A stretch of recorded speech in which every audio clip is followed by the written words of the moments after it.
top right-hand screen, you have to click the mic. Yeah, just tap on the little mic icon at the There you top go. right. Okay, Will Johnson, Here.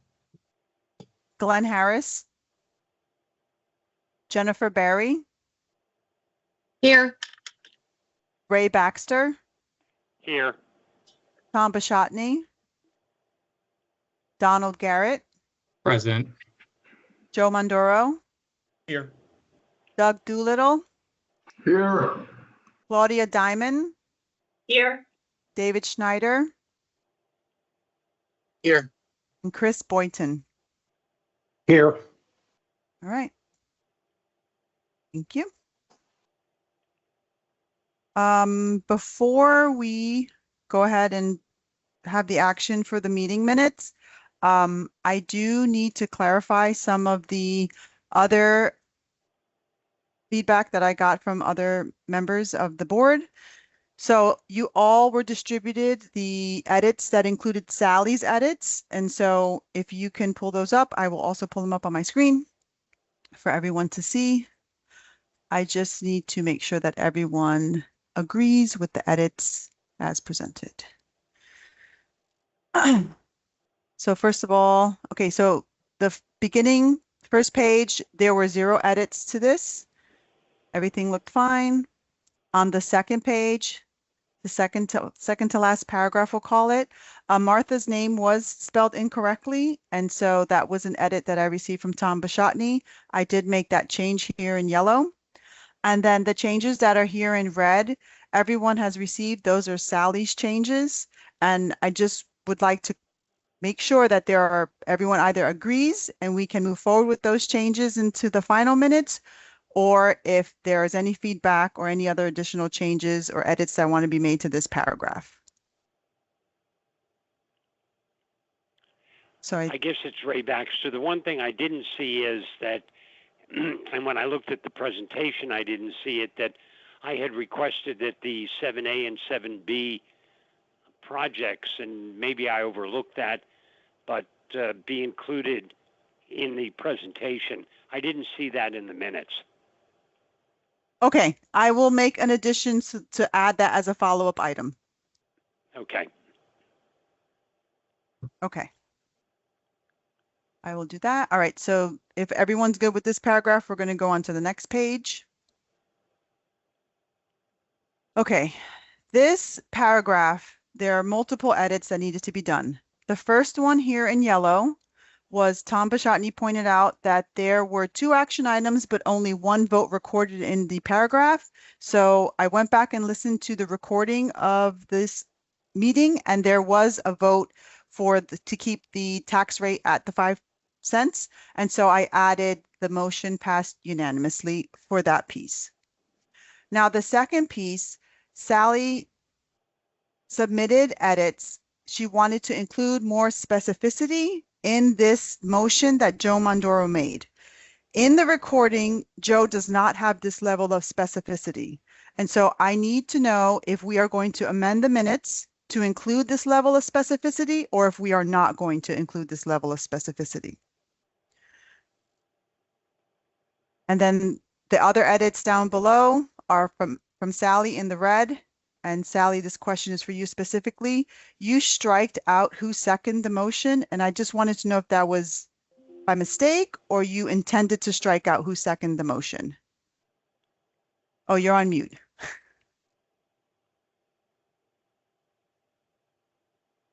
I did not intend to strike it out. Okay, I didn't think you did. So, all right, so I think this one we will undo.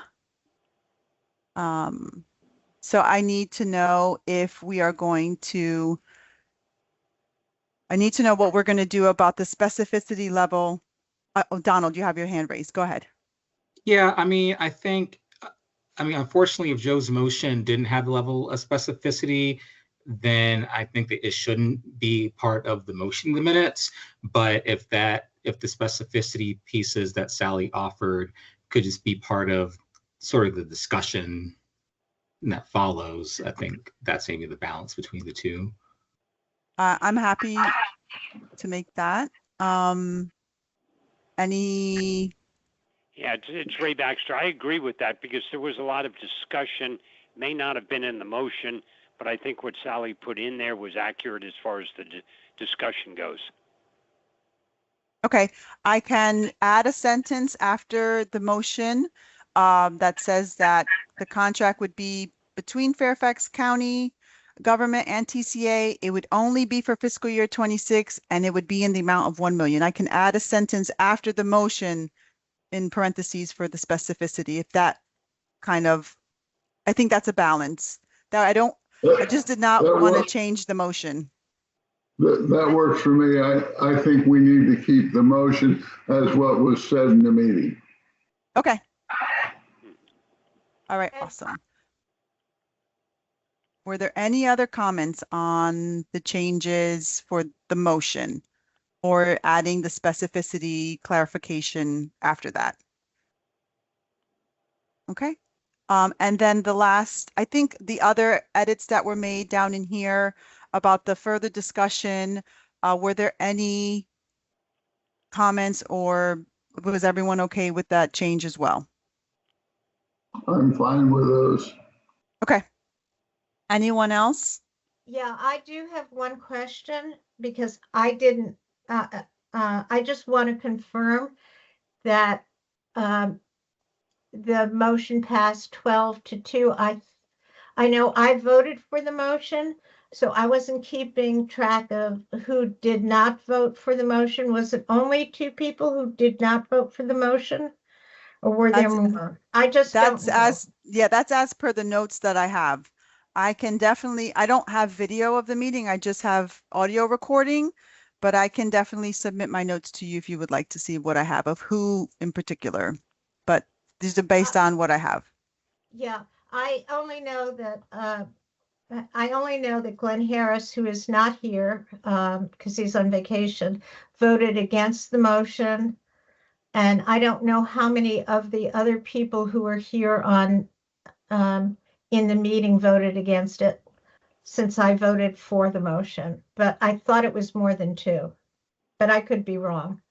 Okay. I can So- clarify that for you, Sally, and I'll send you an email. If there's anyone else that's interested in that information or that clarification, just let me know and I can send out emails individually to everyone to let them know. All right. 12-2 is what I remember. Okay.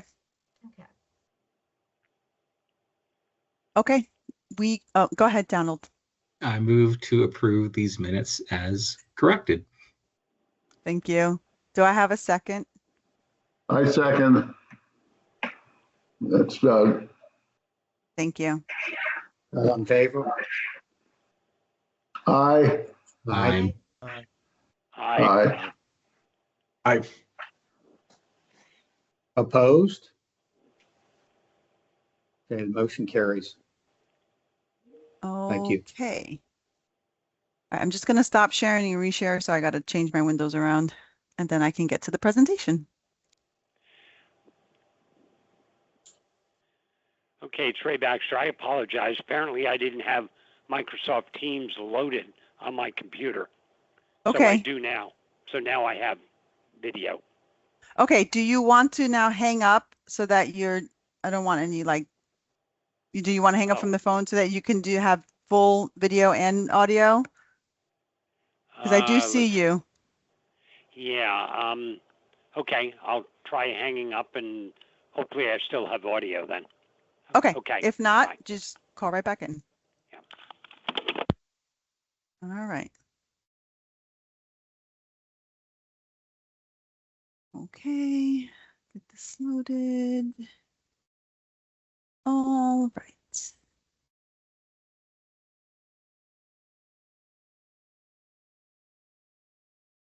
Share. And it should be this window. All right. Does everyone see the presentation? Awesome. Thank you. All right. So here we go. All right. So normal opening here, right? Welcome everyone to this evening's meeting. This is the fall meeting of the Tysons Transportation Service District Advisory Board. I'm Jennifer Rosales. and I'll be presenting most of this today, but we do have another presenter this evening. All right, so we're going to go over, as usual, advisory board members, and then we're going to get right into the financial information. We'll review parts of the funding plan, and then we'll review some of the year-to-date financial information. Oh, can everyone mute themselves, please? Okay. And then after I'm done with the financial piece, we have some information that will be presented by Tysons Community Alliance. And then we have some voting that needs to be done. And then we have a resources slide.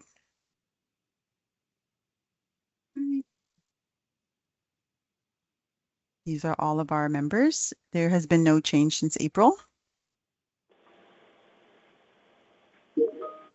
Okay, so our Tysons funding plan estimates and expenditures.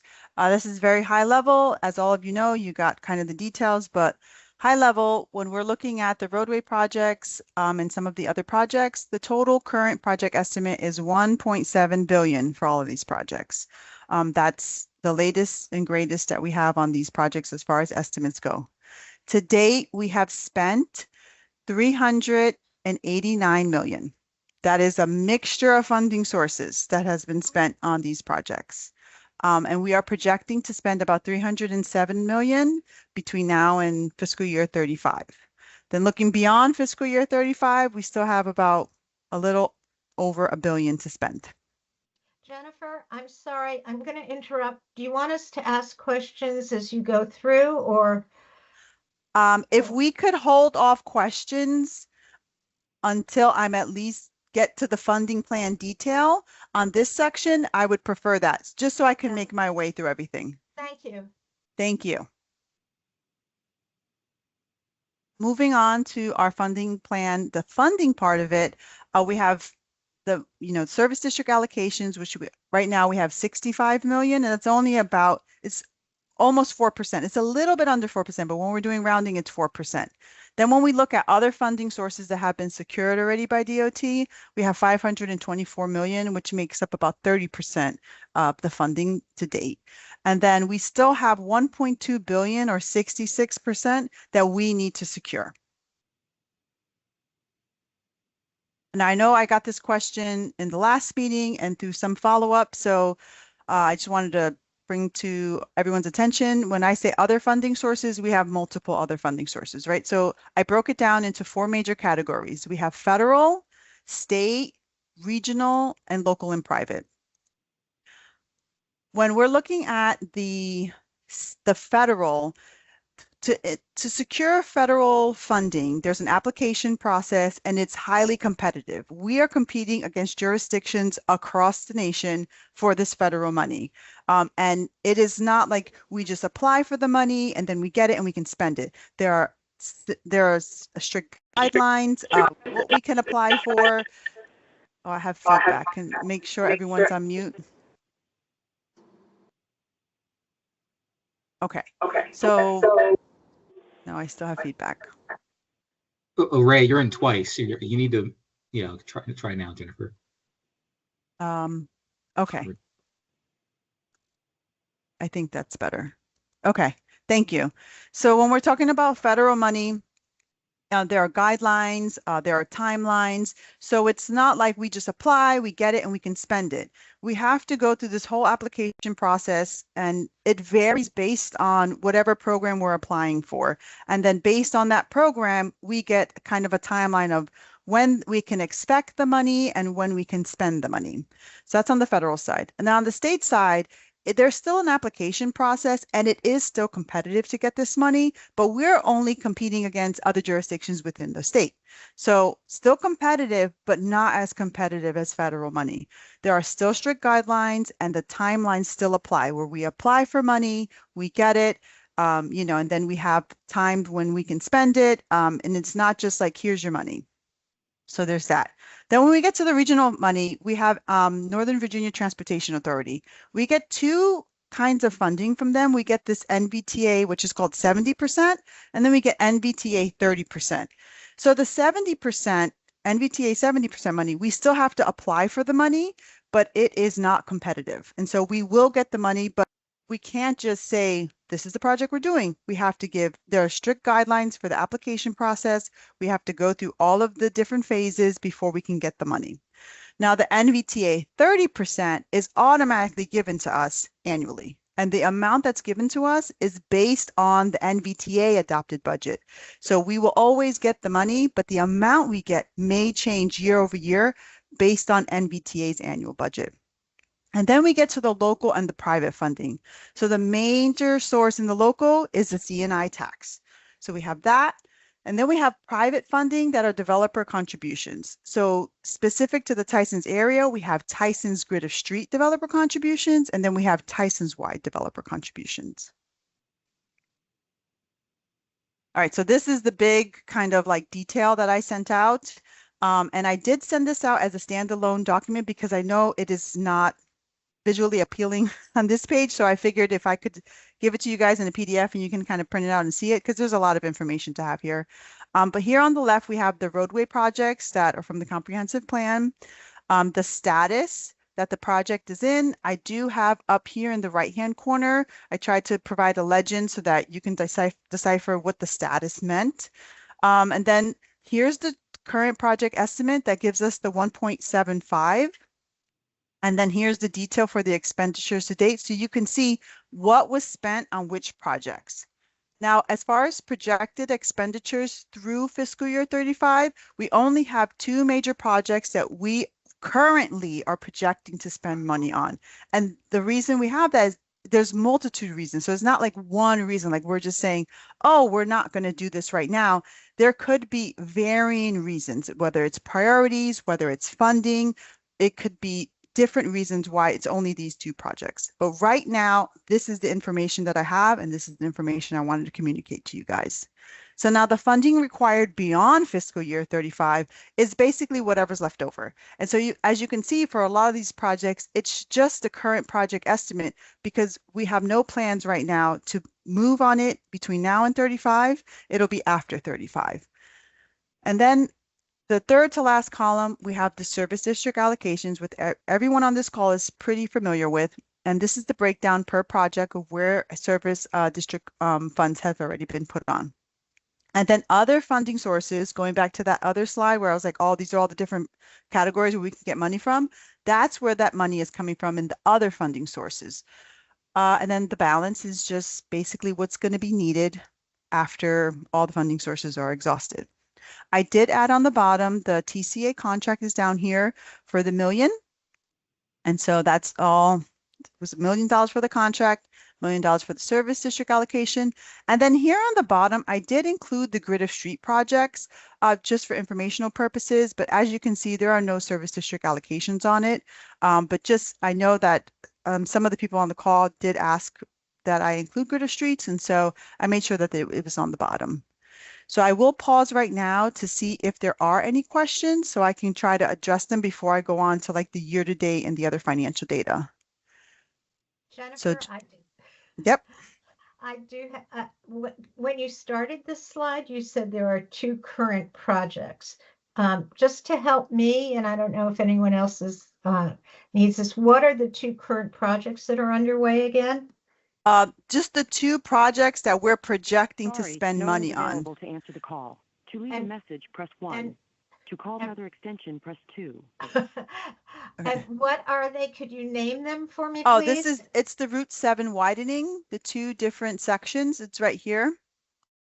So it's Route 123 to I-495, and then Route 7 widening 495 to I-66. And these are the projects that you're projecting for the next fiscal year? We're projecting expenditures through fiscal year 35. Okay. Thank you. You're welcome. Any other questions up until this point? Yes, Raymond, not Ray. Oh, hold on, you're muted. Let me. Yeah. Okay. Oh. You got to unmute yourself. Can you hear me now? Yes, yes. Okay. So there is no projection of any funding for the 7A or 7B projects, correct? In this. Ray Johnson, can you? I don't think that I there can are. attempt to. So there are no projections for 7B projects, but the projects here that are partially funded by the service district are a subset of the Tysons Table 7A projects. Now, it does not include the grid of streets, the neighborhood access improvement projects, et cetera, but these are Table 7A projects. Okay, how, I mean, again, I go back to the 123-7 intersection, which is a 7B, which is vital when you look at all the widening of 7 and 123 eventually. How is that going to get funded? Or are we going back to the Board of Supervisors and saying, hey, that project was forgotten in the 2010 master plan? How do you plan to fund it?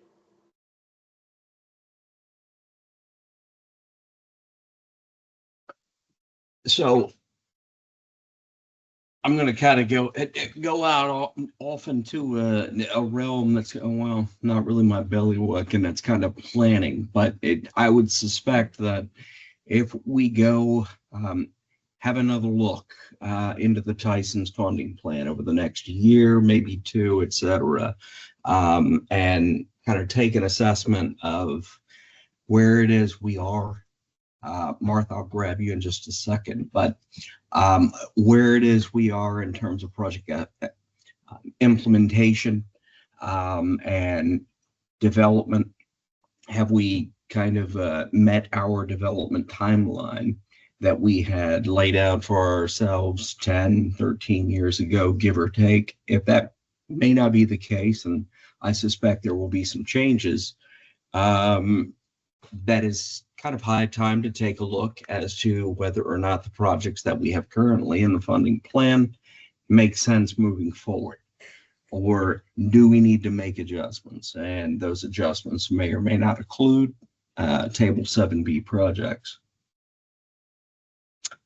Go, Martha. No, Ray, I think you did a good job answering that one. I was going to say, yeah, I think if it's not currently included there, it would have to be part of a larger evaluation of the plan. And agreed, kind of taking a more holistic look at the plan and the improvements associated with it and how that relates to the service district,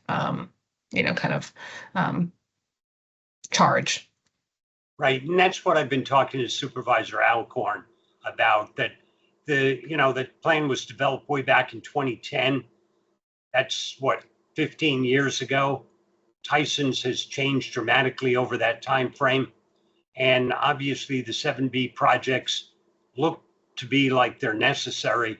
And who's responsible for going back to the Board of Supervisors and saying, hey, it's time we relook at the master plan and in essence, decide what needs to be changed and therefore also decide what needs to be funded and how it's going to be funded?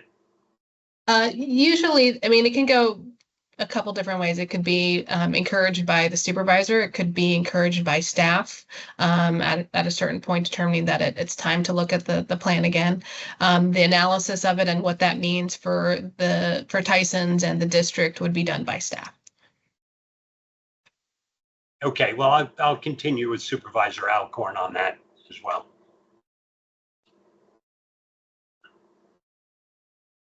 Sally? You're muted. This is very helpful, but let me just make sure I understand what you said. And then I do have a question. You were saying that the Route 7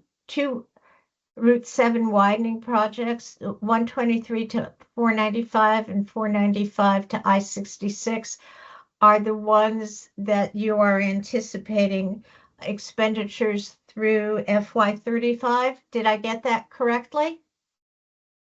That is the most up-to-date information I have, yes. Thank you.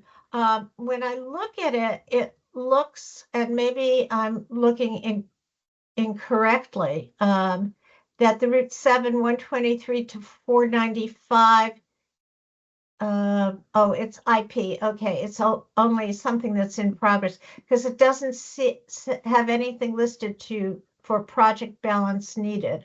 That's what I was wondering. Is that Correct. because, okay, that's because at this, why is that? So if you look right here, so here's the Route 7 project widening here.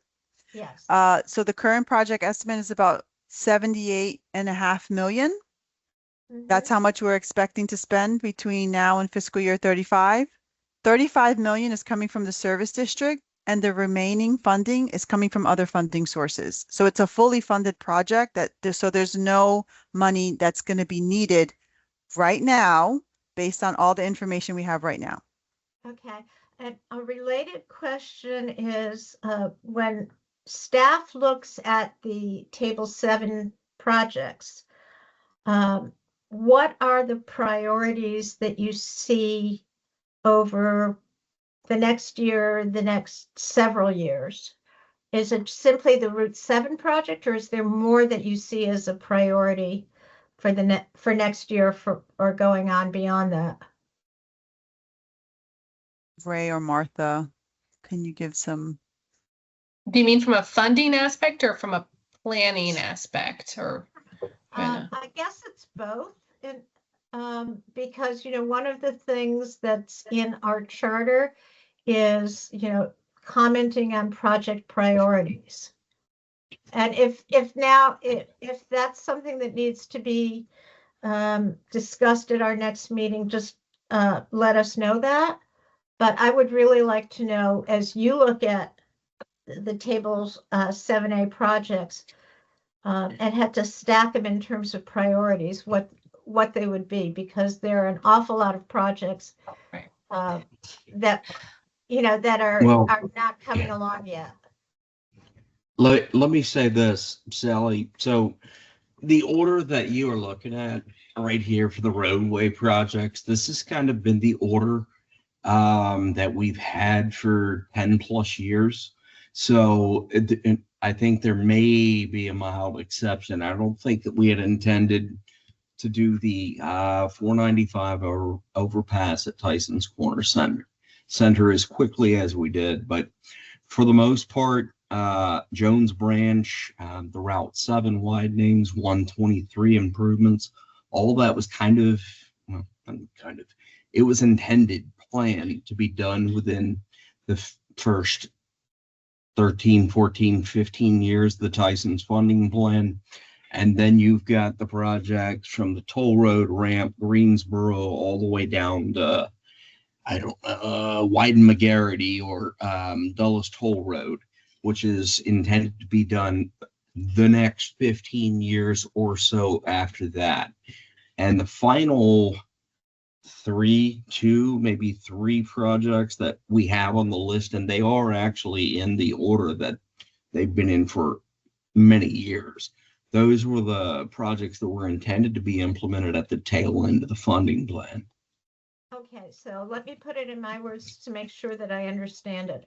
The projects that are towards the top of the list, probably through 123 widening, if I'm correct, are the nearer term priorities to be done by what, 2035, hopefully? Is that, or am I putting words in? The next set of projects are the next 10 years, and then the last ones are the last 10 years, or if it doesn't need to be done now, but when we meet again, if you could kind of give me and others just kind of a timeline or a prioritization, even of some sort, that would be extremely helpful. We can do that. So yeah, but you were right. Yeah. So the projects down to the 123 widenings, those were, when we were putting this thing together 13 years ago, they were supposed to be done about now or a few years from now, late 2020s. But as you can see, plans change. But the widenings, the prioritization that we've been kind of marching to the tune of doesn't necessarily have to remain the same. So if there are adjustments to be made with the Tysons funding plan, and that is, taking a look at the prioritization of the 7A projects, where do we need to factor in 7B projects, including new projects, pulling projects out of the original funding plan, shifting prioritization, all of these things can be done in the future when we take more of a more detailed look at the funding plan. Yeah, thank you. And if we could just have as an item for our next meeting, to Yes, ma'am. explore this in greater depth, I'd appreciate it. Thank you so much. Okay, just one follow-up question. I look at where it says IP, which says in progress, and I'm looking at the 123 to I-495. So it's in progress, but we haven't spent any money. And I find that kind of curious how something can be in progress and yet we haven't spent any. Sure, of course, that's a really good question. So as things are moving in progress, right, we're getting contracts signed, we are setting up the foundational accounting, making sure that everything's set up in our system to pay invoices. And so there are a variety of items that we need to handle before any money can be spent, right? And so it has to go to the board. We have contracts that have to get board approval. We have to get everything set up. And so this could definitely be the case. Martha or Ray, you can speak to it, but generally speaking, it's in progress, meaning we're moving forward. We have a plan in place, and now whether it's the agreement or contracts so money may not be spent right now, but it's getting ready to be spent. Everything is loaded and ready. And so it could be a matter of, has the work started? So I don't know if Martha or Ray want to speak to that, but generally that's what happens. Yes, you're right, Jen. So in progress here, Ray, this is basically saying the project is actively being implemented, but with respect to 123 to 495, that project has its other funding sources or what, 43, 44 million? Mm-hmm. Yeah, so, and that's all smart scale funding. So that's money that's coming from the state. The most recent agreement that we have with those guys are basically say we're going to spend all the smart scale money up front, and service district money is going to get spent at the tail end of the project. So you may or may not remember the agreement, the kind of where it laid out the annual cash flow, if you will, that we had discussed with you guys. When was that? I feel maybe a year ago, Yes, give or take. So when we say in progress on projects like this, 123, 495 is definitely further along, and has other sources of funding on it. 495 to 66, maybe not as far along as the project above it, 123 to 495. It will have, I'm sure it does already, different sources of funding, and I dare say it'll probably have many more different sources of funding in the future. So when we say in progress, we don't necessarily mean we are progressively spending service district dollars down. We're spending other sources of dollars down. Okay, that's a good answer. I just, when I looked at it in progress, I figured, okay, someone had to be billing against it. Yeah, of course. And then Somebody else had their hand raised. I'm sorry. I know Will Johnson had his hand raised too, so. Yeah, but was that on this? Well, was that on this subject? I was just going to mention on this particular, it's kind of raised question is, would there not have been design fees spent on this project? Can I jump in? Sure. On that. So yes, for the 495 to 66, I do see that we have spent about 50,000 for design. So yes, we have used some service district funding for this project, but for the other piece, for the other Route 7 widening piece, we have used other sources of funding. We have also used some road funds. But we haven't dipped into the service district funds yet. But yes, we have used some of that money for the study. Okay, so Smitha, if we can, after this meeting, let's capture those expenses, update this table, and we'll resend it out to everyone.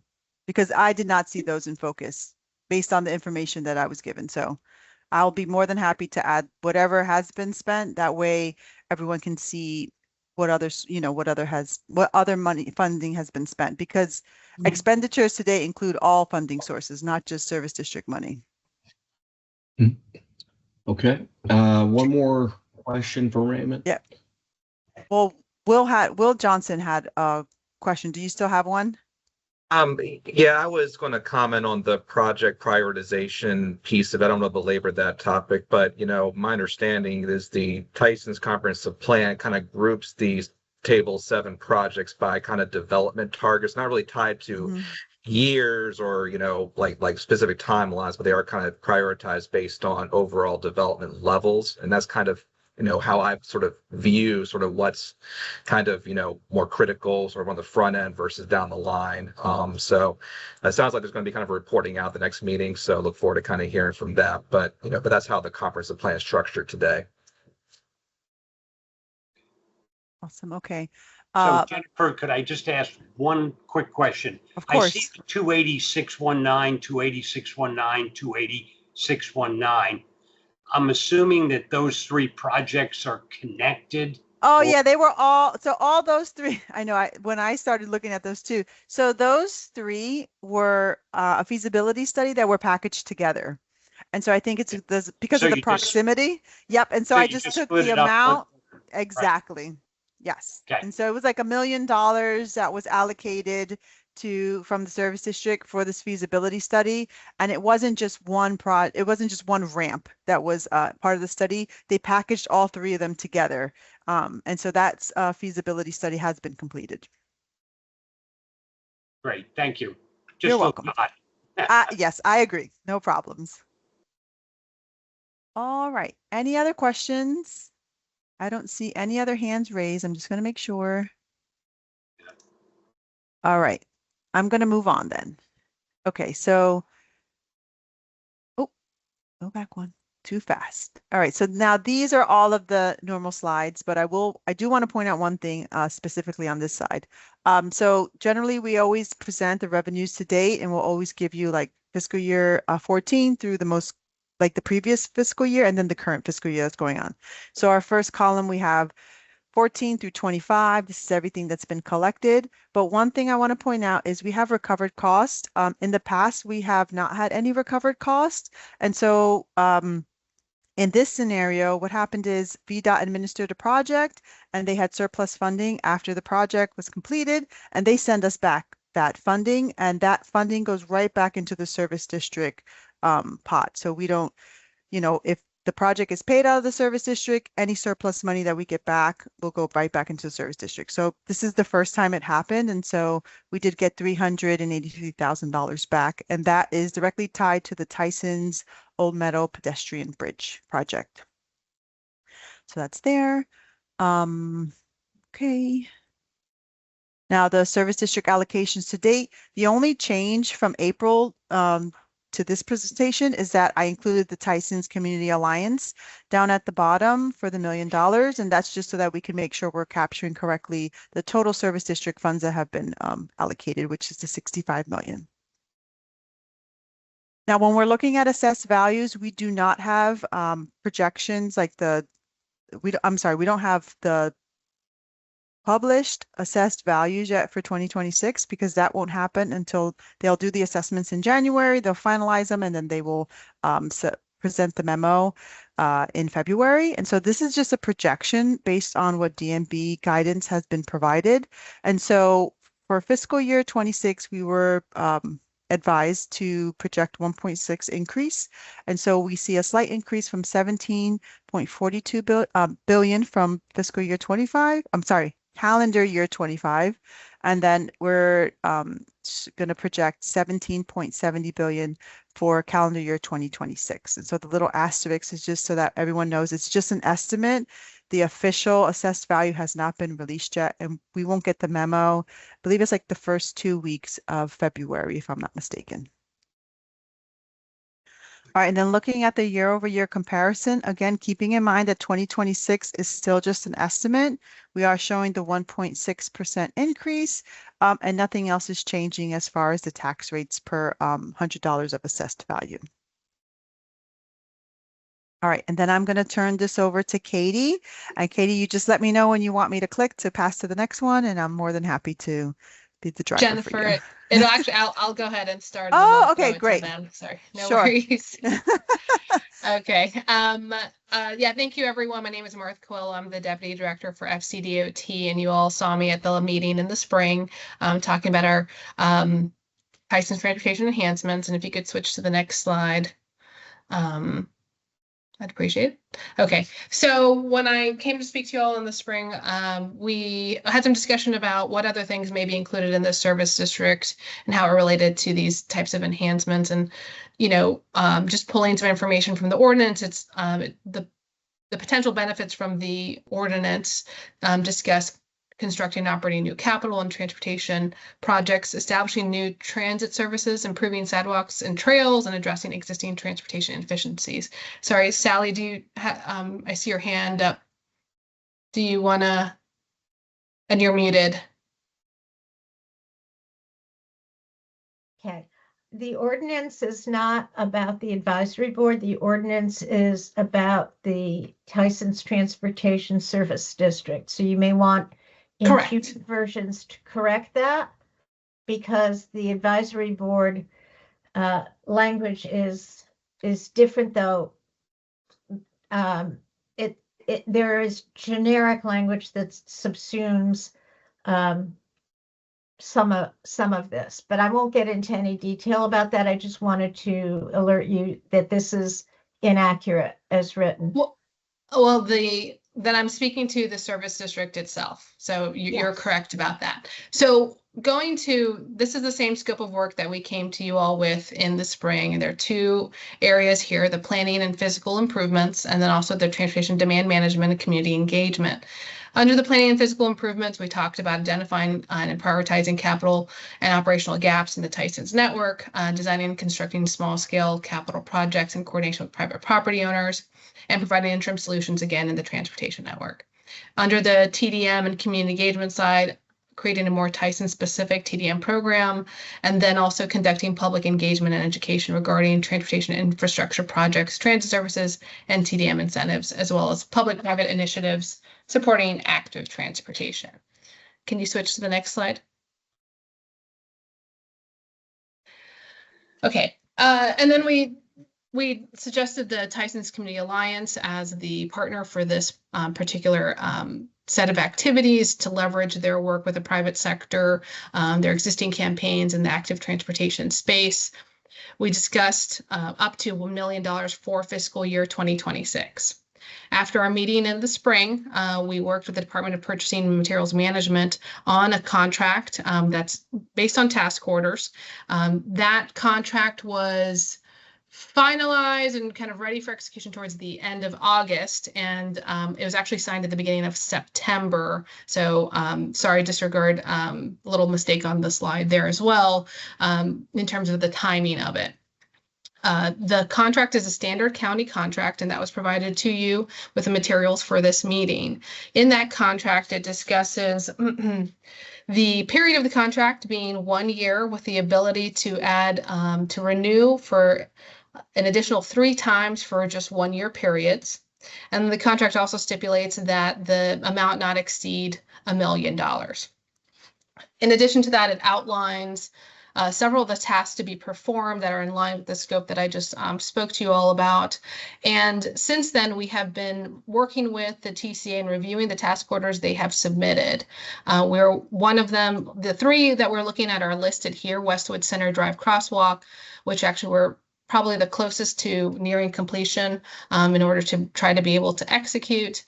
Then the second one we're still under significant review is with wayfinding at Metro, pedestrian and bike priority project list, Tysons bike map, and Tysons TDM. So I realized that at our last meeting, there was a desire to have more information on each of these task orders, because this is really the crux of the activities that we expect to see with this $1 million. So I have invited the TCA to come explain these task orders, and so they may answer your questions and hopefully give you some more information. So with that, I'm going to throw it to the TCA staff that's here, and hopefully they can introduce themselves and then walk you through those task orders. Sure. So I'm Jason Zog. I'm Vice President of Place and Transportation. And Katie, do you want to introduce yourself really quick?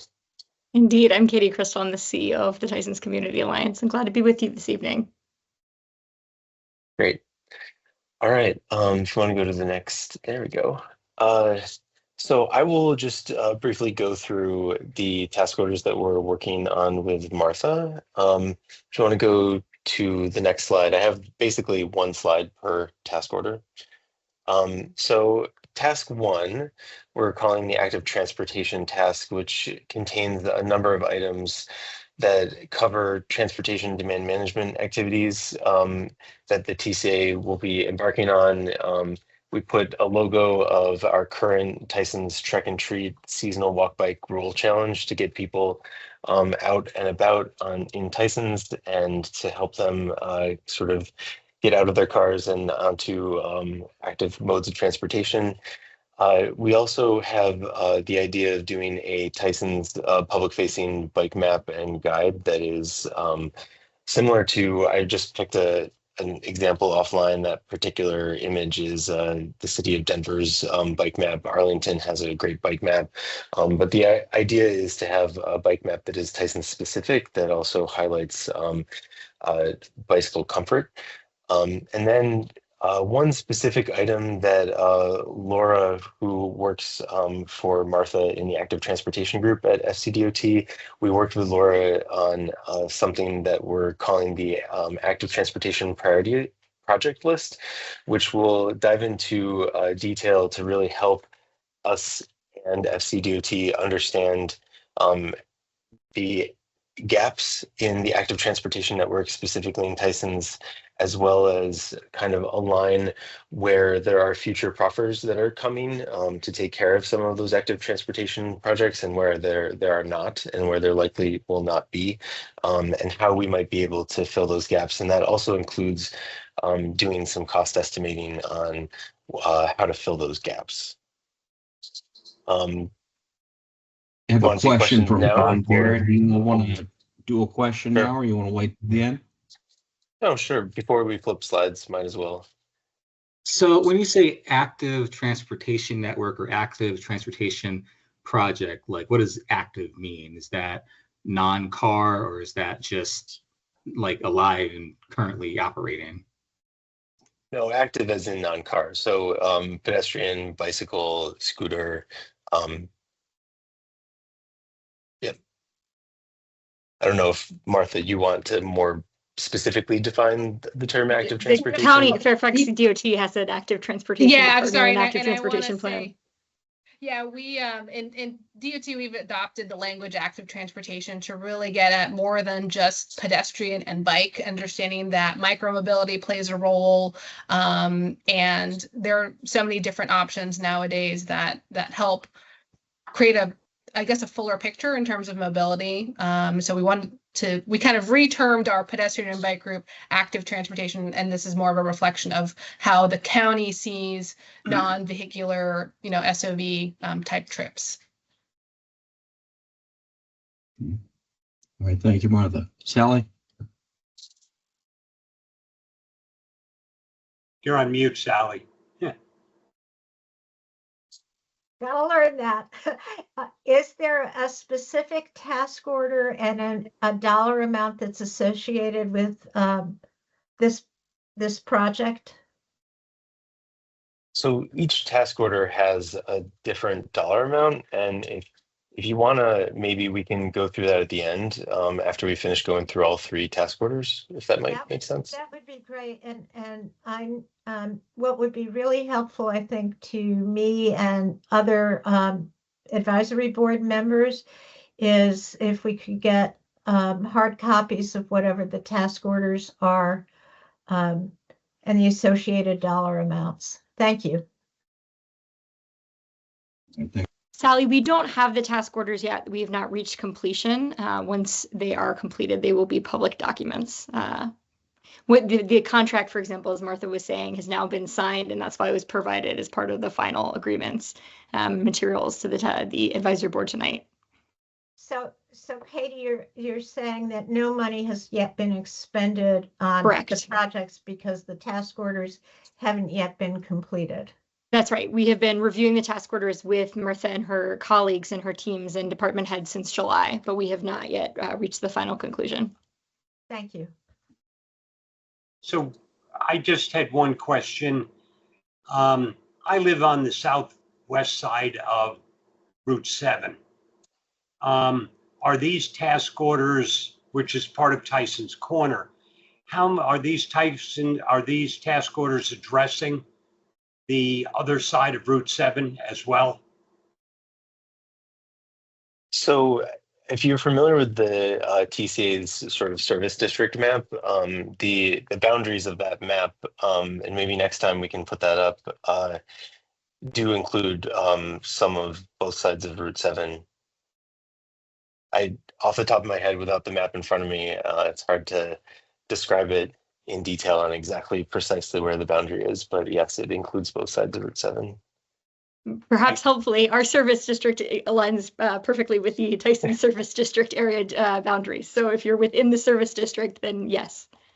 Yeah, that's the challenge I have, being on the board member of the Homeowners Association, being on this side. My backyard is actually the end of the district. I have 124 homeowners that are spending money, and they're saying, what am I getting on my side? And it's I just want to, that's a question that is hard for me to answer. So I just want to make sure that when you look at that, that you look at the entire service district. Yeah, absolutely.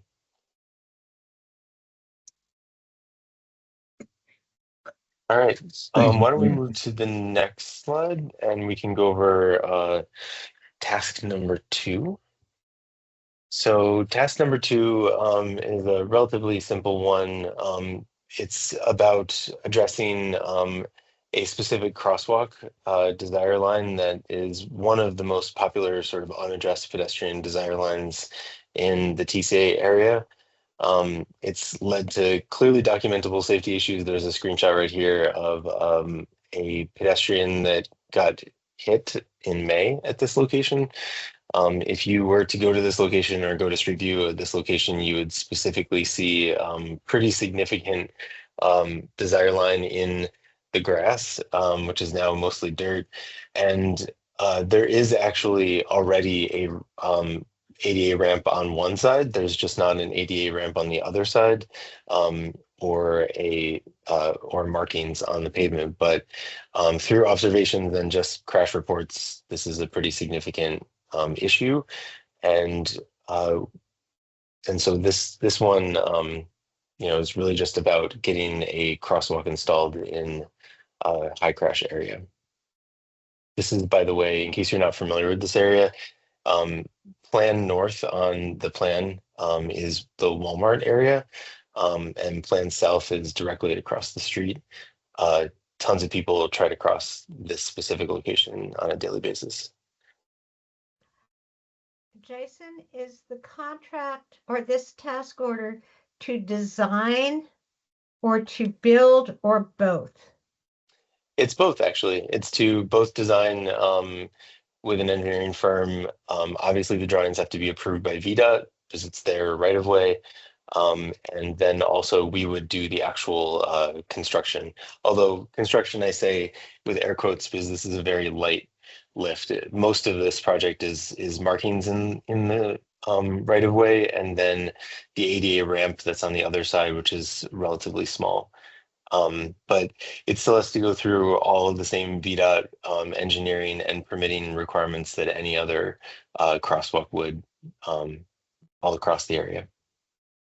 Jason, this is Jennifer. Would it include some sort of lighting system? Because during certain parts of the season, when the sun is starting to set, if you're turning onto Westwood Center Drive, that sun is shining straight at you, and you have no hope of seeing a pedestrian crossing the street. We could certainly look at that. This area of the street does have sort of standard Tyson street lights on it. We can look at the alignment of the current streetlight system to make sure that this is specifically covered by that. It should be covered by that. It's a very limited season. The sun just aligns perfectly with that light, and if you're coming home in the evening, you're just getting blinded by it. So something to draw extra attention that there could be pedestrians in the road probably should be warranted or studied.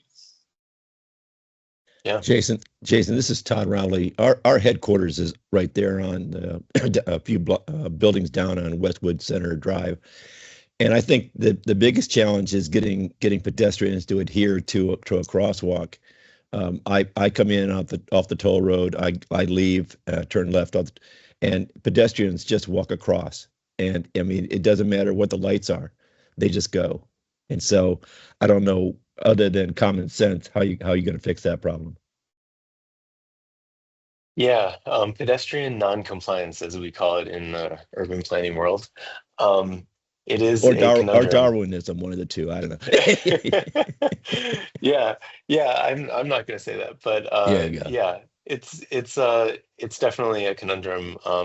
You can provide the facilities, and you can try to make the signal timing as convenient for pedestrians as possible, but yeah, you can only do so much. I think that when you have a significant desire line that is ground into the dirt as much as it's ground into the dirt right there, I think that this crosswalk will probably capture a pretty significant portion of the people who are crossing, and maybe those who are not crossing precisely at that exact location, once they see it become available, they'll maybe feel a little bit safer and say to themselves, I'll go over here and cross rather than kind of doing a diagonal, for example. Well, thank you. I'm in favor of anything that'll help both the pedestrians as well as the motorists, because right now it's really a bad situation. I see individuals on electronic bikes; they just go off the sidewalk right across. People with carts coming back from Walmart. It is as you've identified a true mess in Tysons. Yeah. So I think I saw. I guess my question is, that is a VDOT street, correct? Correct. Yeah. So we've got to do all the same VDOT permitting that anyone else would anywhere else. If there's a serious, injury or potential injury, why is VDOT concerned at all? Why wouldn't they be paying for this? Well, VDOT doesn't pay for crosswalks. This is it's county funded. Their funding comes from the county on these types of things. So this is one that originally we were trying to do through a road paving project, and ultimately it just couldn't be completed as part of that. The TCA identified this as an early need, and they had already had the discussion and had the connection with the private property owner, because the problem is VDOT won't let you just put a crosswalk in. You also have to do the ADA ramp and something leading to it. In this situation, TCA was able to connect with the private property owner to get their support for something like this that will make the crosswalk feasible at this point. And again, the county would have been responsible to try to put this in at some point. The fact that we already had these discussions going with VDOT, understanding there was a safety issue, and having TCA be able to connect the dots on it is a benefit, I guess, in this situation. Okay, good answer. Thank you. I think Joe Mondoro, Yeah, thanks. I was going to make basically that point Martha just made, although not nearly as eloquently. I do think that it's a perfect example of the benefit that having TCA on the ground in Tysons working with the property owners, understanding what the dynamic is, and being able to help facilitate projects like this that have a significant need for the community, why that makes this relationship so important. Thanks. Thanks, Joe. Yeah, we know the property owners and can put together an MOU to get the work done on their property very quickly. So, all right. Shall we go Claudia, to Claudia has a question. Hi, Sure. I'm going to pile on here with Tysons West since I also live over here.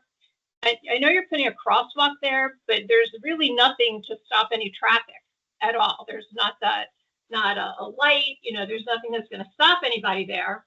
So you're essentially counting on somebody sees somebody in the crosswalk and they're going to stop there. And I live here and there are cars backed up all the way to Westwood Center Drive, right over this crosswalk every day. So I just, I think it's a good idea, but I just think there needs to be a little bit more thought into how this is going to work, and the amount of traffic on Westwood Center Drive. And I don't even know that people are going to stop if somebody's walking across that stop walk, because they're going to be backed up in traffic there anyway. Just my Agreed. Yeah. That's why I'm with Claudia. That's why I'm recommending some sort of flashing light to draw attention to the pedestrian traffic. At minimum. We'll take a look at what our options are that VDOT would allow for those exact reasons. Thanks for your feedback. Thank you.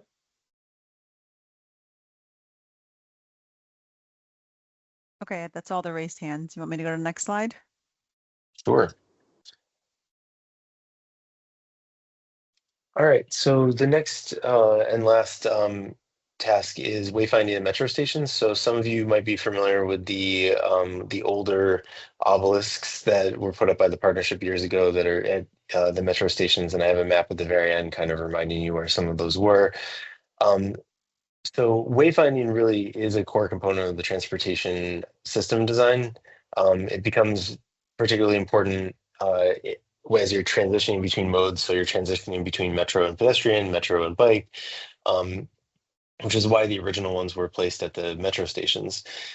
So a lot of folks have been talking about wayfinding in Tysons for years. We were able to inaugurate our first TCA trail signs out in the public realm back in June. Some of you might have seen that on social media or on the website, or have been around some of the trails in Tysons that the Park Authority owns and that Lerner owns, that we were able to put some of these trail signs on. Those trail signs are designed to be small in nature and for sort of off-road trails. Sort of world-class pedestrian wayfinding systems like the one that I'm putting up here on the screen for the first slide in Toronto and London and Boston. They are more detailed and more complex to put together. You can see that almost every one of them has similar aspects, including a detailed map to help you find out where you are, some high-level directional to major destinations that are kind of the highest drivers of visitation and pedestrian desire, and other significant features. So what we would like to do is create a new world-class pedestrian wayfinding kiosk that focuses, at least this year, on rolling out at metro stations. We might be able to roll them out at other locations across Tysons in the future, but given that metro stations are where you do that transition from rail to being a pedestrian or being a cyclist or being a scooter, this is kind of the focal point of where we want to put this effort. And I have two more slides related to this specific to kind of illustrate things. So if you want to just skip or go to the next one. I want to show you, if you have not been out in the trails in Tysons, what some of these trail wayfinding signs looked like that we installed in June in collaboration with the Park Authority and Lerner. So you can see on the left-hand side, you've got one typology, relatively short, designed for bike and ped paths. especially at the entrance of those bike and pedestrian paths. And then one on the right-hand side that is a little bit more slim. That's designed for complex sort of intersections of trails where you have multiple decisions that could be made to go in multiple directions. And then I'll end on the last slide, which is just a map to kind of remind people that there are 4 metro stations, and each side of each metro station has a landing that goes down an escalator or staircase down to the street level, where people need to make a decision on where they're going and how they're going to get there.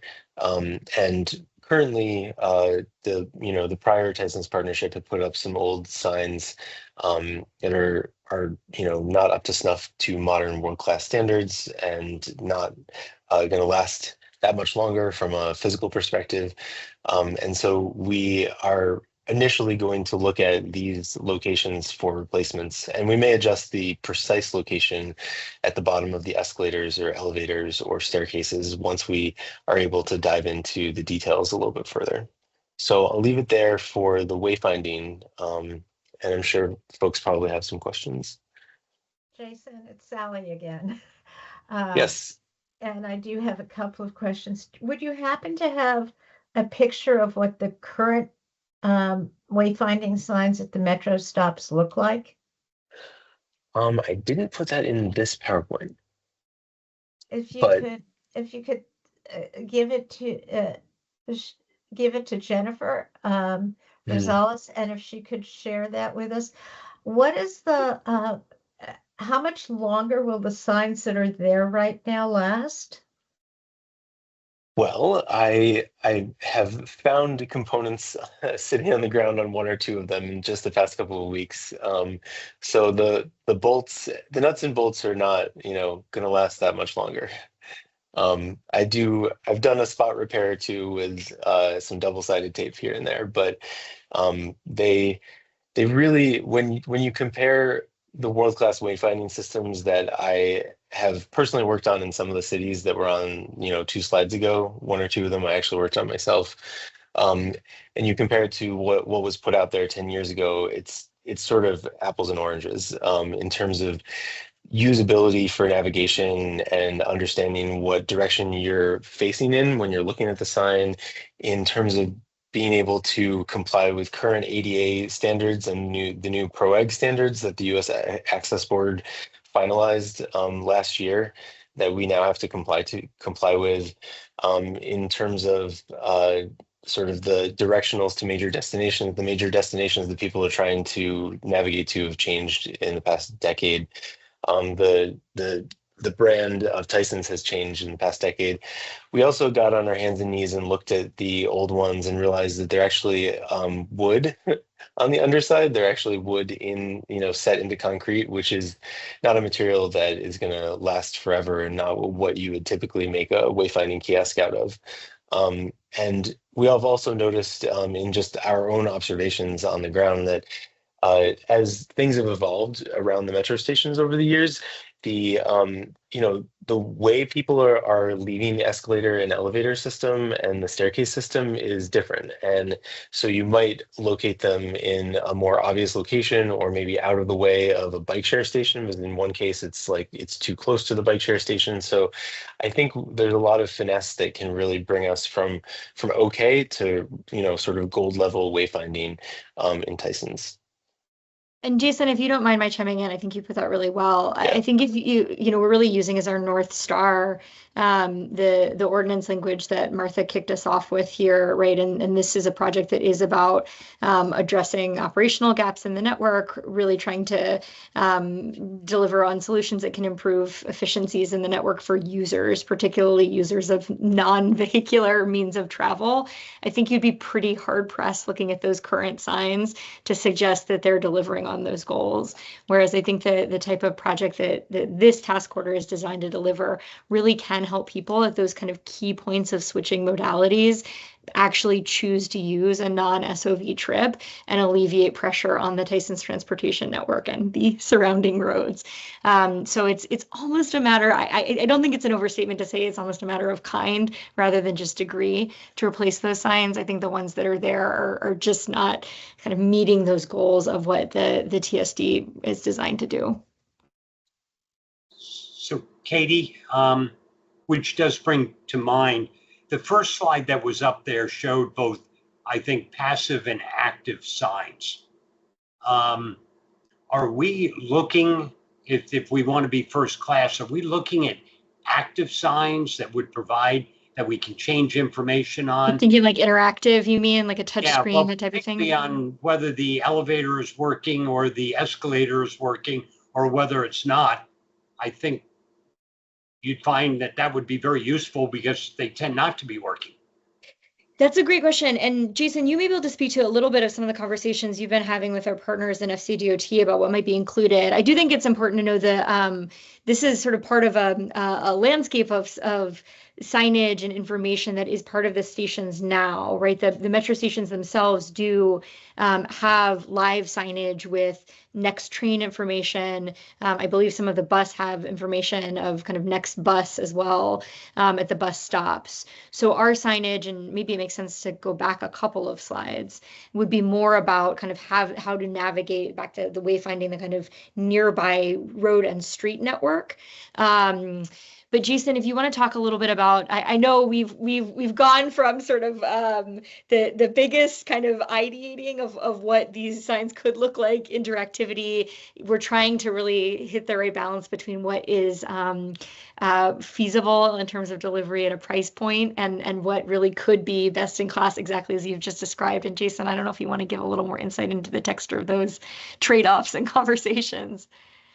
Yeah, I think that we have been talking to, and I actually have spent some time over the past summer calling the folks who are in charge of some of the wayfinding systems that you see here, not only the people in those city transportation departments and planning departments, but also the designers of them, to learn about, their lessons learned and pros and cons and whatnot, average costs, that kind of thing.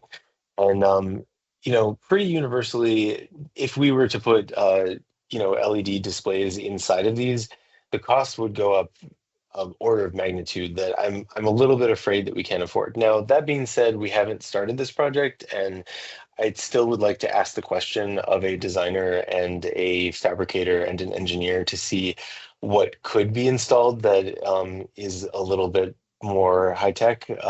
But at the end of the day, we do have to kind of be responsive to budget. Now, the sort of dichotomy between technology inserted into a permanent device is that technology constantly changes all the time. So I've seen in my career people who designed these wayfinding kiosks 10 years ago and thought they were really clever by putting an LED or LCD screen in there.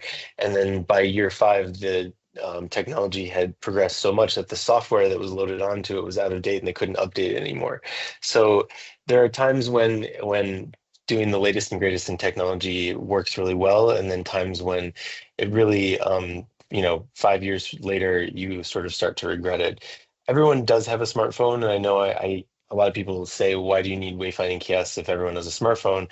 And the truth of the matter is, a lot of times your smartphone is not necessarily, when you get out of the metro station, you still sometimes, and I'm an urban planner, and I get out of a metro station in the middle of a city that I'm unfamiliar with, and sometimes I struggle to figure out which way I need to point it and which way I need to go. And sometimes wayfinding is not only about giving you the greatest amount of detail, but giving you just enough breadcrumbs to give you the confidence to know that you're going in the right direction, that this is a public space, that you belong here, and that, yeah, it's sort of that confirmation as well. Sorry, I was a little bit rambling there, but hopefully that's helpful. This is Doug. I've got another question going off in a different direction on this. I listened carefully to the presentation last spring about funding the TCA on this, and begrudgingly I went along with it. And, the crosswalks and the wayfinding, yeah, it's all okay and good things. And then I find the TCA's coming around to the Rotunda, which I represent, and asking for money from the Rotunda to fund the exact same things. And I'm wondering, what's going on here? Why are you double dipping on us on this? I'd love to answer that question, Doug. Thank you for asking it. So as Jason talked about, these are a set of wayfinding signs designed, again, to kind of help people at the point of transition between modes, rail, pedestrian, bike, and bus. This is different than our wayfinding signage program, which if we could click ahead one slide. Jennifer, good about you. Thank you. So this sign Jason showed you just to kind of orient you to something else we've done throughout Tysons, trail sign and identity signs.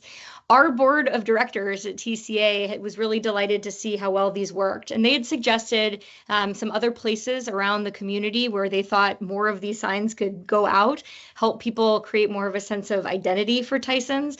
And one of the things that our board members had suggested was that they thought that some of the HOAs might be interested in having some of these signs on their property. They help create a nice sense of identity, a kind of welcome to Tysons. You can see those sort of identifiers along the top where it says Tysons 2 Trail, for example, that can have the property name. So we are talking to property owners throughout Tysons, including HOAs, about whether they'd be interested in welcoming some of these signs on their property. So we are not coming to the Transportation Service District about funding these signs. These are different. They are not for transportation functions. And so we are not double dipping, if I could politely challenge the premise of your question, although I do appreciate your asking it. Ultimately, I think having a network of signs is really helpful. It creates, as Jason was saying, a sense of welcome, a sense of you belong here as you find your way around Tysons. But different signs will have different functions. The ones that are about improving navigability of the transportation network and reducing single occupancy vehicle trips, again, really aligned with the goals of the Transportation Service Districts we believe are eligible for Transportation Service District money, and ones that are more about kind of creating a sense of identity for individual property owners, including HOAs, we'll be talking to property owners about. Well, that's fine, but you have to look at it from the homeowner's perspective too. The homeowners, particularly the 1,168 owners in the Rotunda, they're funding the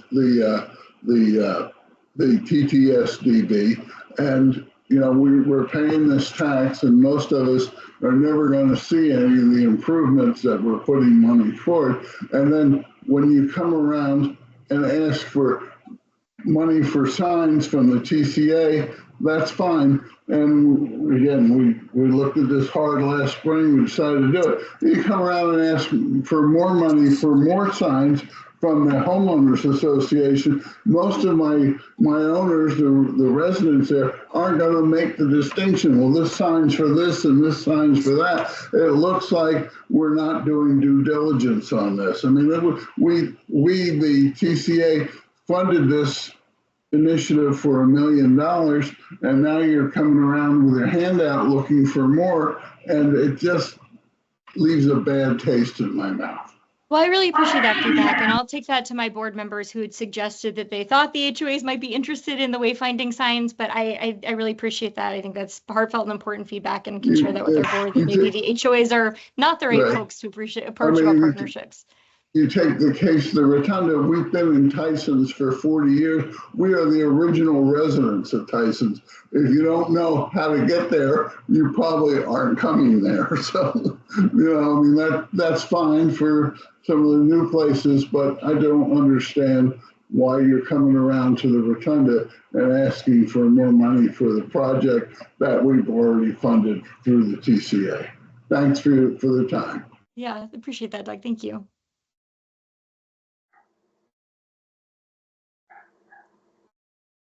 Okay, any other questions? I think that's it. Okay, let's fast forward. We have one hand up here. Oh. Donald. Yeah, I don't really have a question. I more have feedback. It's quick. And so I just want to thank the TCA for this presentation. I thought it was detailed and comprehensive and gave more information than what was explained to us at the spring meeting. And so, I think my piece of feedback for the future would be, as sort of these task orders get developed, that even if they're still in like a proposal type status, not officially like signed or anything, I think if you're coming back for an additional funding request, that something like this proposed task orders be presented as sort of that background information. So I mean, I know we're at the beginning of this FY26 like being signed and whatnot, but as you look towards FY like 27, I think that would be important background information that allows us to sort of make that decision whether or not to recommend. Mm-hmm.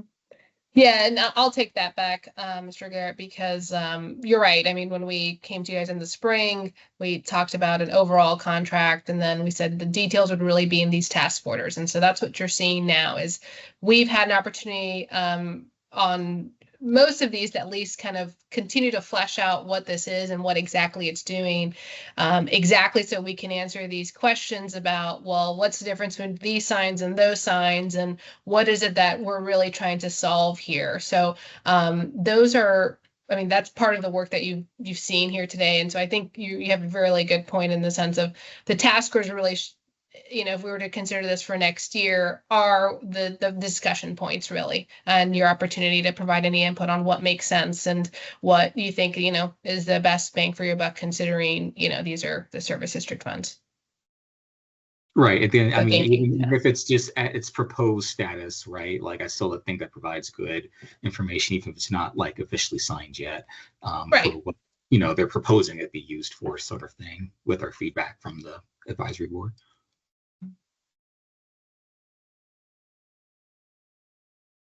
Okay. Any other questions about anything else before we move forward?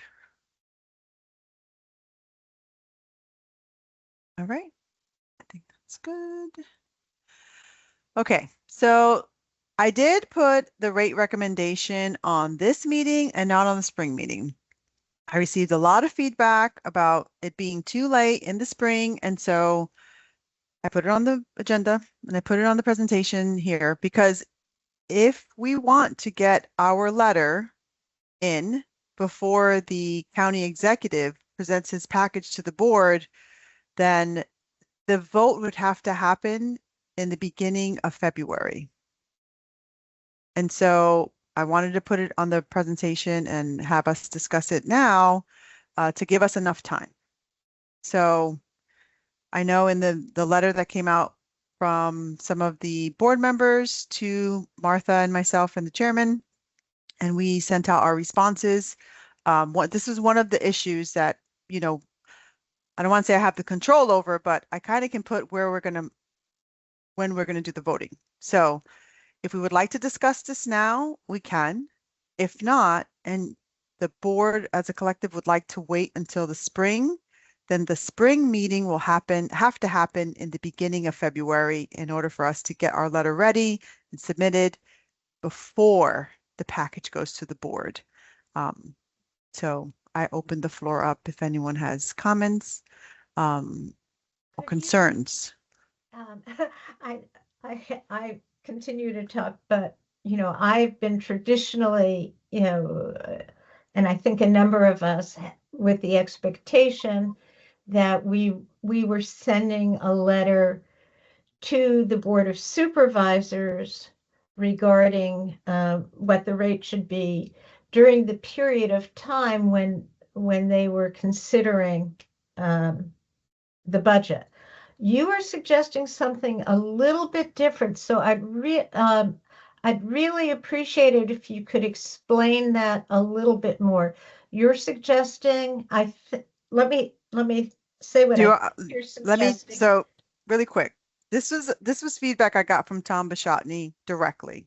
Okay, so he wanted, he was just trying to help me better understand the way things have always been, and he understands the concern of the board, but his suggestion, and Joe Mondoro, please, if you have any other feedback that could help with this, but the county executive proposes his budget at the end of February each year.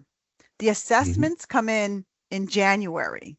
So we don't get our memo that I can provide to you the earliest I can provide it is in February. And so the concern that I interpreted from the letter that we received is that you didn't have enough time in the spring to get through the vote for the recommendation for the rate. So now that I'm moving it up, I wanted to give everyone time. But if we are going to, again, adjust, I'm just trying to explain the timeline that you have, because April was too late in your response in the letter that, so, but in March, the board will already have a package. But I know you've got a lot of folks out there that want to ask questions, but I'm going to interject before anybody goes, because I think I can provide a little bit more clarification. So our guidance, what have you. So what Jen is trying to offer you is the opportunity to either keep flat, lower, or raise the tax rate over and above staff's recommendation. So every time we come to you in the spring meetings and we say the staff recommendation this time is to hold the rate flat, you couldn't raise it at that time anyway, because the county executive had already released his advertised budget. So he generally does it late February. And our meetings were what, March, April? So you didn't have the flexibility to do anything with the rate other than keep it flat or lower it. So in the interest of giving you flexibility, well, you know, more say as to what the rate should be, could be, we're trying to give you the opportunity to do so. And that's ultimately what Jen is trying to give you as of right now. So we as in staff have just provided our FY27 budget to the Department of Management and Budget late last month. So there is an opportunity between now and probably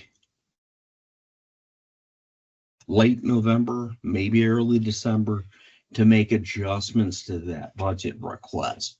But this is basically the window for you all to react to the budget that was recently submitted to our budget office by staff. So it is a change from what you have or what you've historically been presented with, which was the budget or the recommended service district rate once the county executive had already released his advertised budget. So the timing may be up for negotiation, if you will, in the future. But yeah, I just wanted to provide a little bit more clarification on what Jen was trying to do. This is Joe Mondor. Could I respond to Jen's request that I contribute something? Please do. I know you know exactly what I'm talking about.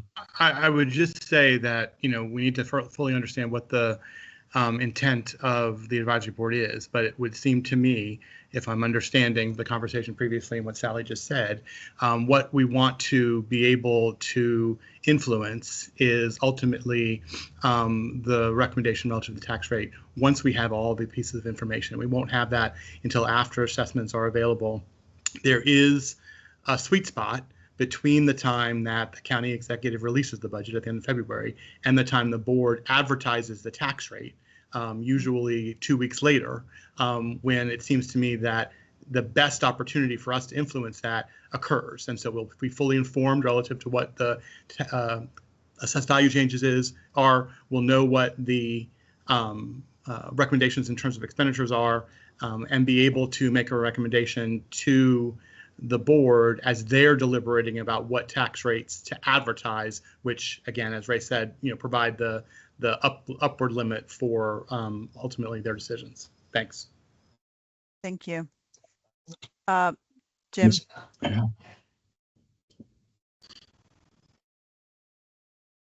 Jim, yeah. I would agree. I mean, I think it's a very small window.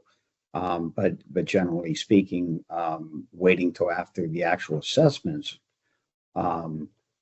information is established would be probably a more prudent way to go. The window is tight, as Joe said, but historically, that's what we've tried to do is have that meeting in either late February or very early March.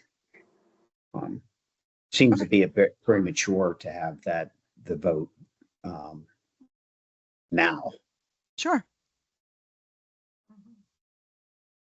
Donald? I think I agree with the previous comment, but I have a question. So as part of the sort of assessments that we get in the mail as homeowners, it has the estimated like rate and whatnot. And so I guess my question is, if we do it earlier, and let's say this rate changes from like 5 cents or whatnot, would those mailers change at all, or do they just go with what was enacted last year? Oh, Joe, you're muted. Thanks, Jennifer. Sorry, they go with the current rate.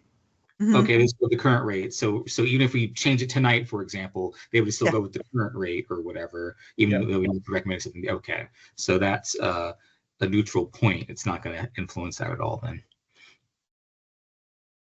Sally? I want to endorse what both Joe and Jim said. I think this is a little premature.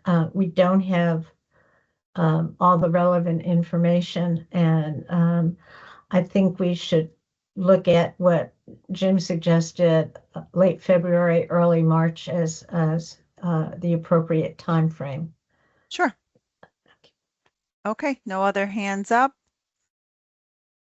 So then if we're not going to be talking about the rate, so we have no vote on the rate, and I will strike that from the agenda and make sure that I update the presentation to say that we striked it from the presentation as well. So the next meeting for spring is going to date to be determined, but it sounds like we're going to shoot for the end of February. Or the earliest, the first week of March, but I will do my best for us to shoot for the end of February.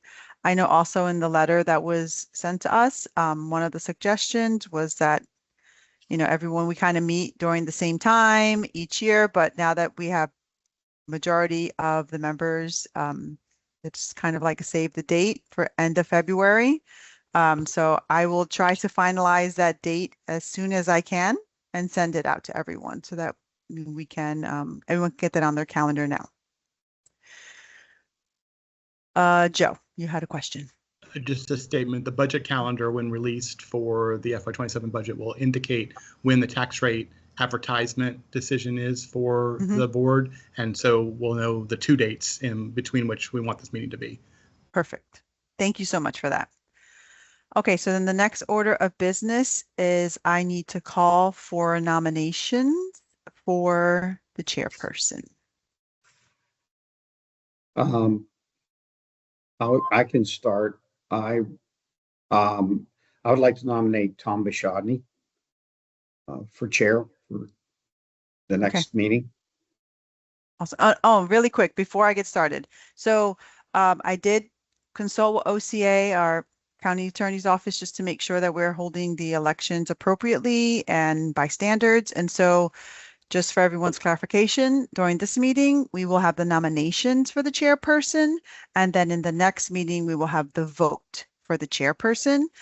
The chairperson then will nominate candidates for the vice chair and the secretary. And then we will vote for the vice chair and the secretary in the spring meeting. That will allow everyone to serve 1 year, and then we will hold the elections annually. I second the nomination of Tom. Oh, okay. Yes, Sally. Oh, you're on mute. I know, I had to unmute. One of the things that I had suggested And I think Tom is a great candidate for this as well. So if there's such a thing as a third, I would be the third on that. But one of the things I suggested in the memo that I sent to you and to Martha was since we are an advisory board that pulls from the various stakeholders in and around Tysons, that we should ensure that our officer group, if you will, if we have the appropriate people who are willing to serve, include, a residential member and someone from the retail commercial side, so that the officers, we reflect the composition of our board. I just wanted to just put that out there for people to think about. Thank you, Sally. That's, and Mark Zatz was the, before Mark had to resign because he moved, he was all, that is kind of how it worked. So I think there's precedent for that. Okay, are there any other nominations for chairperson? Doug? Oh, you're on mute. I'd like to nominate Jim Policaro again as chair. I think he's done an outstanding job. Thank you, Doug. But I'm not going to consider the nomination for the next year. So that's I do appreciate that, though. All right, I'll hold my nomination for another year. Okay, and Sally? I don't have anything to say. Oh, you just had your hand up. Okay. All right. I don't see any other hands up. I just want to make sure that there are no other nominations. All right, so Tom is not here tonight, but I will reach out to him and make sure that he is willing and would like to accept this nomination and the responsibilities that come with being the chairperson, and I will report back. Yes, Raymond. So Jennifer, I would just like to make a motion that we close the nominations. I think that's kind of official. Okay, thank you. Second. I'm sorry, who was the second? I'm Jim? asking if there's a second. Oh, yeah, can I have a second? I'll second. Will Johnson. Okay, thank you.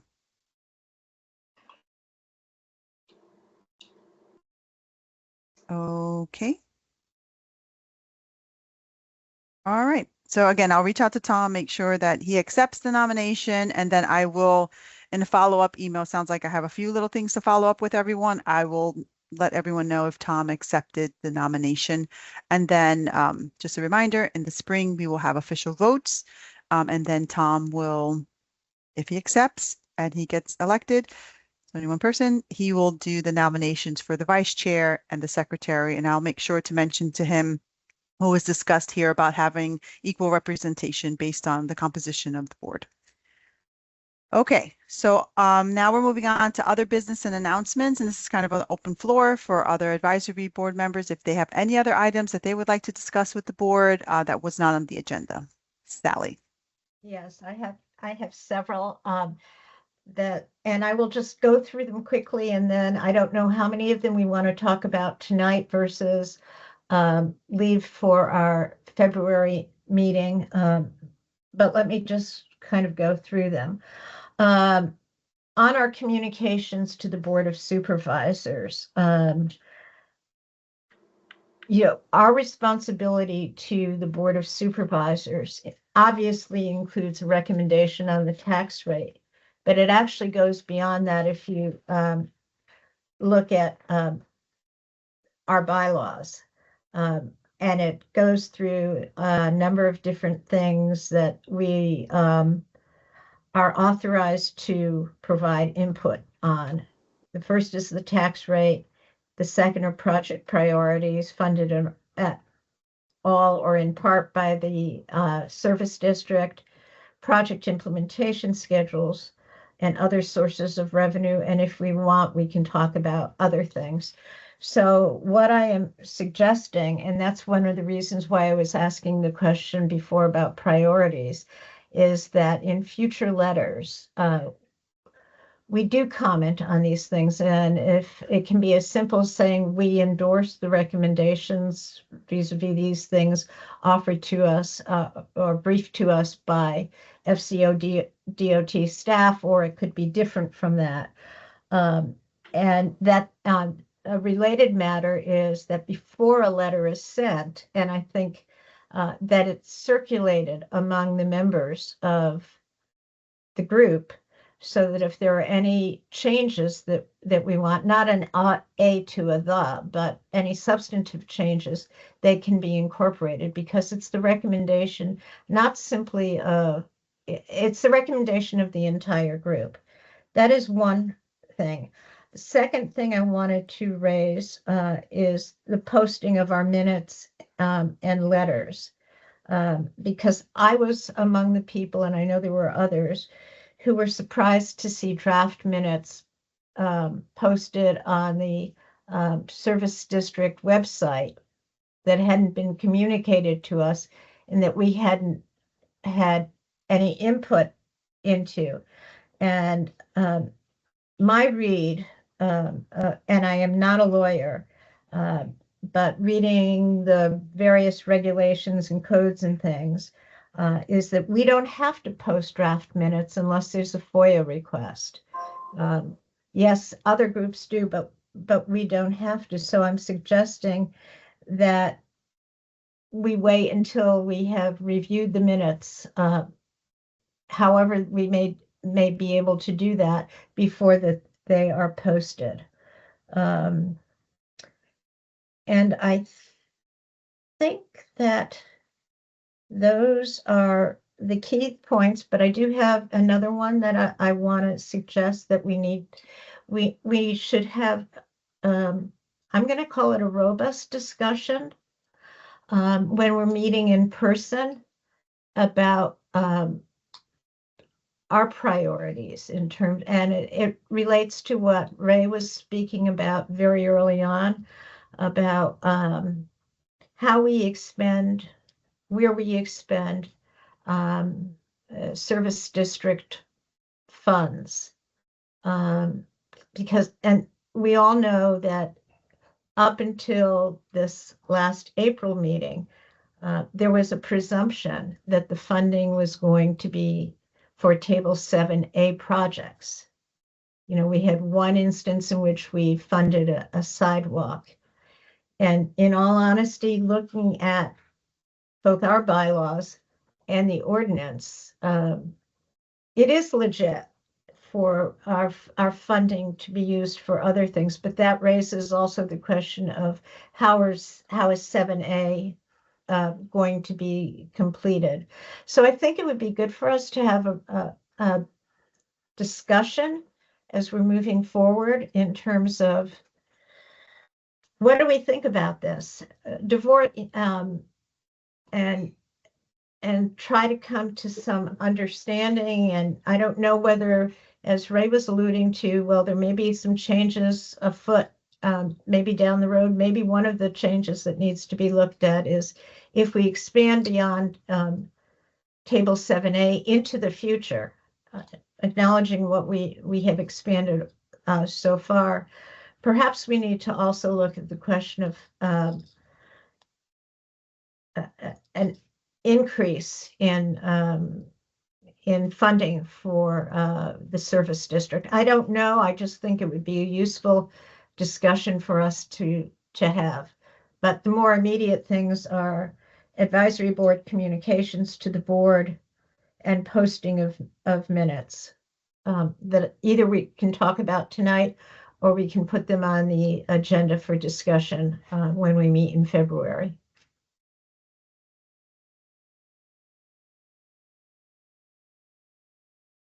Okay, any comments? Yes, Ray. Yeah, I think the staff ought to take a look at the recommendations that Sally had. But I guess my confusion, I was kind of going back over the changes that we made in the agenda.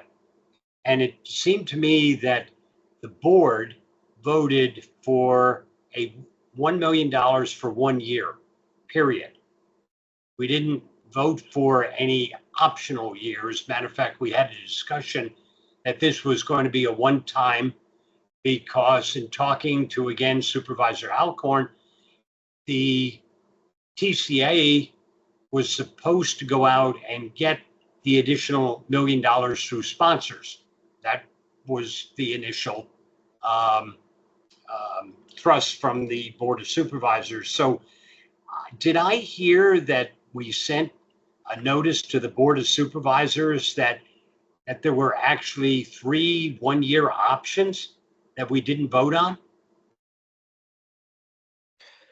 The standard contract, well, the contract that we currently have with the TCA that is signed is through 2020, August of 2026.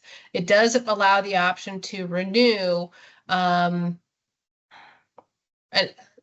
additional 3 times for a 1-year period. That is true. I don't recall. I think when we talked about this, that what we talked about was doing it for this year and then determining if this would be something the Tyson Service District would support in future years. So that's why the contract was written that way. Again, that's not a guarantee. Again, there's no obligation to renew. Well, being a JD myself, you put something in a contract like that, and you're kind of suggesting that the board voted to put that in, because it may be a standard contract, but this board never voted to, in essence, have that language put into the contract. The contract does not specify where these funds are coming from either. Where the Tyson Service District funds is one way we've decided to fund these improvements. The contract does not specify it is for the Tyson Service District funds. Well, I want to make sure that that is in the minutes of this meeting, very specifically, that the board has not approved the option years for the $1 million, that they have not discussed it, they have not voted on it, they have not approved it. And I think the Board of Supervisors needs to know that. Okay. I certainly support what was just said. Thank you.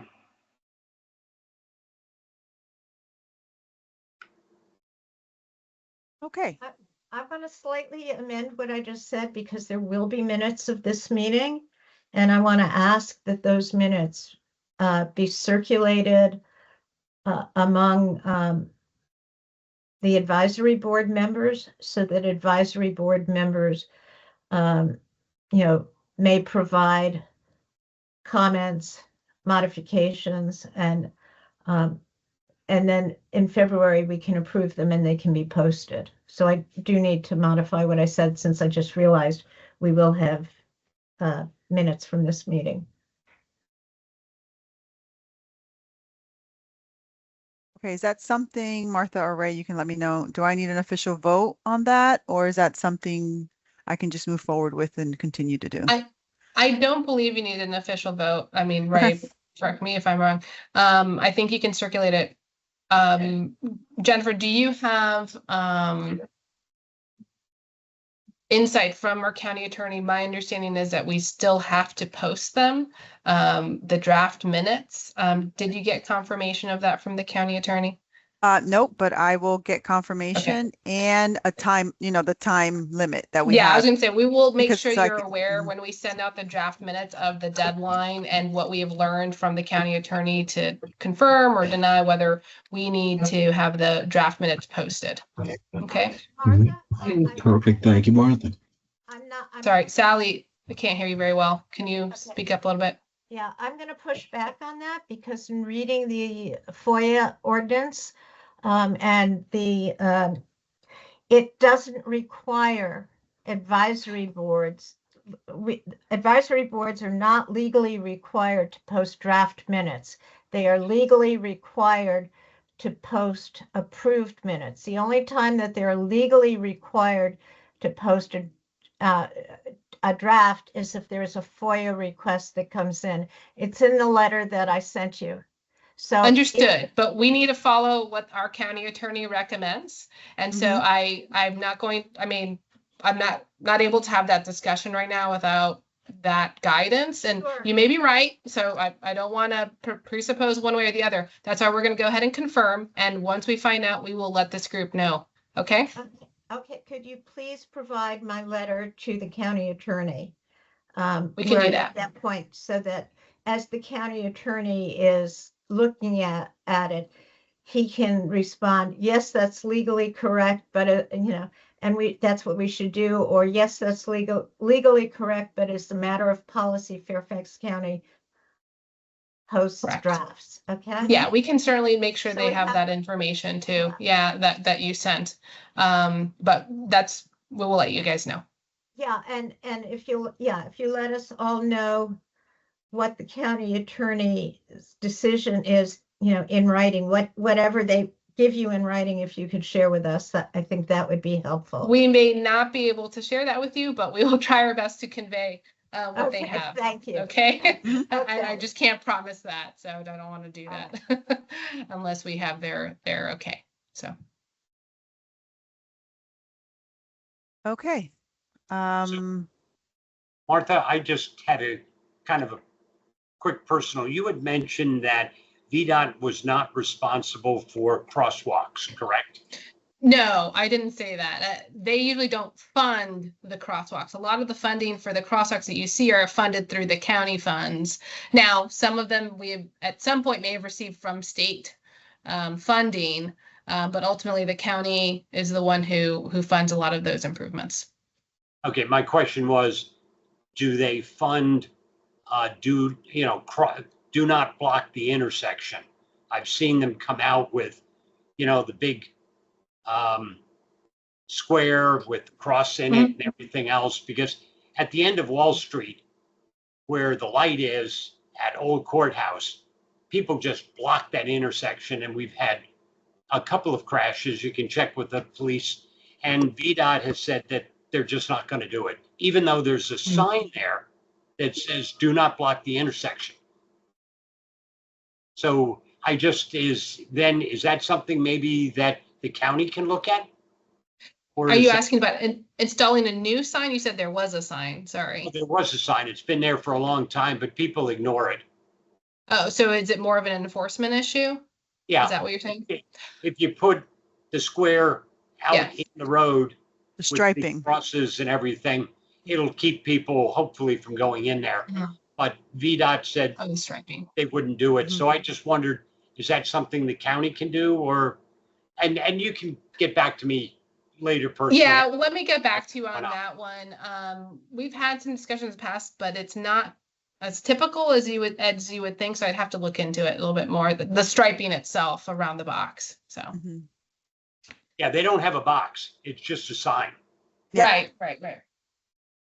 So, sorry to hold everyone up on that. Just okay. Any other business or announcements or comments that I would need to address, or we want to? Okay. So I just have one more slide. Everyone saw these are all the resources. This was a recommendation that I got from Jim Policaro. He said, just make sure that you provide resources for everyone, since I did not include any real project updates. But in addition, I wanted to also include where you could go look for other funding sources and information on the other funding sources that I discussed today. And then there is a really good FOIA, Understanding FOIA YouTube video that I thought was very helpful. As a board aide, we have to watch these videos, and I wanted to share that resource with everyone here, just so that they kind of break it down for the FOIA, just the requirements that sitting on a BAC, what you have to do, and just the regulations we have to follow. And this is put out by Fairfax County. So just wanted to provide that to you guys. And that's it. So that's the end of the presentation. We have no one from the public that's here, but I just want to make sure if there is any public comment. I didn't think we have any public comment. And that is all I have. So Thanks, I do Jennifer. need, Thanks. you're welcome. Staff. Thank everyone. And then it is now 7:56. Can I get a motion I to get a end? motion to close the meeting. I think that's what you were looking for. Yes. I'll second that. All right. Thank you. All in favor? Okay. Aye. Aye. Hi. Hi. Thank you, guys. Good to see you again. Take care. Take care, everyone. Thank you, Bye-bye. everyone. Have a good Okay. evening. Thank you. Bye, y'all. Meeting is adjourned. Thank you.